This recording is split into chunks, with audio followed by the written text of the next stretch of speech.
დიდი მადლობა კიდევ ერთხელ მომბრძანებისათვის. და დღეს სხვა მნიშვნელოვანი თემები 25 მილიონიანი დეფიციტი დედაქალაქის ბიუჯეტში და პოლიტიკური ბრალდებები მუნიციპალიტეტში ჯანდაცვისა და სოციალური სფეროების დაფინანსების პრობლემებზე საუბრობენ. დედაქალაქის მერი კრიზისის შექმნაში თბილისის ყოფილ ხელმძღვანელობას ადანაშაულებს. დავით ნარმანიას საპასუხოდ ნაციონალური მოძრაობა ბრალდებებს უსაფუძვლოს უწოდებს. ოპოზიციაში აცხადებენ, რომ ქალაქის 2014 წლის ბიუჯეტში ჯანდაცვის სფეროსთვის განსაკუთრებით მცირე თანხა გამოიყო, რაც არა მათი, არამედ ქართული ოცნების პასუხისმგებლობა. საბიუჯეტო კრიზისის აღმოფხვრაში ფინანსთა სამინისტრო ერთვება. ლევან ჩუგოშვილის რეპორტაჟი.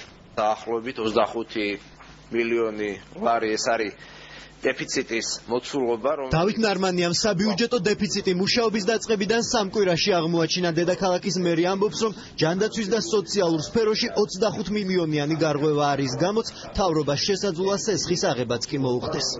იმდენად ძიმე მდგომარეობა დახვდა ბიუჯეტში, რომ ბიუჯეტი იქნება დეფიციტური და ჩვენ დაახლოებით 25 მილიონ ლარამდე თანხის სესხება მოგვიწევს ალბათ. პასუხისმგებლობა პირველ რიგში არის მერიის, ვინაიდან ბიუჯეტის პროექტი დგება მერიაში.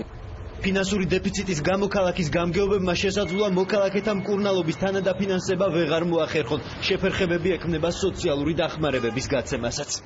10 მოქალაქიდან 9 და მათი თხოვნა უკავშირდება სწორედ სოციალური მიმართულებების ჯანდაცვის საოპერაციო იქნება ეს თუ ზოგადად სოციალური კუთხით არსებული პრობლემების მოგვარებას და მათ დაფინანსებას.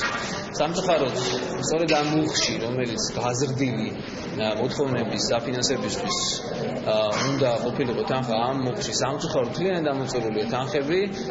სევდია უგრეხელიძე ამბობს, რომ ჯანდაცვის ბიუჯეტში წელს განსაკუთრებით მცირე თანხა ჩაიდო, ამიტომ ყოფილი ვიცემერის საბიუჯეტო კრიზისში განსაკვირს ვერაფერს ხედავს.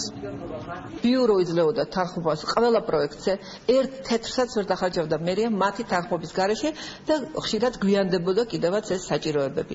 ასე რომ თავიანთ ქართული ოცნების უმრავლესობას კითხონ, თუ არ იყო საჭირო, რატომ იძლეოდა თანხმობას ან როგორ დაგეგმა ბიუჯეტი ისე, რომ დღეს უკმაყოფილო ბრძანდება ახალი უმრავლესობა და ახალი მთავრობა.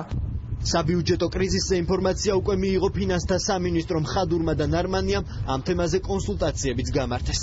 მე გუშინ მქონდა საუბარი თბილისის მერთან, ჩვენ მუშაობთ პროცედურებზე, რა იქნება, ვსწავლობთ კიდევ ერთხელ თემას და მე იმედი მაქვს, რომ ქალაქ თბილისის მერია შეასრულებს ყველა მის მიერ აღებულ ვალდებულებას. მერიის ინფორმაციით ფინანსური დეფიციტის შევსებას ბიუჯეტში კორექტივებით შეეცდებიან, თუმცა არ არის გამორიცხული ქალაქის მერიამ ბიუჯეტის შესავსებად უახლოეს პერიოდში ცენტრალურ მთავრობას სესხის აღების თხოვნითაც მიმართოს.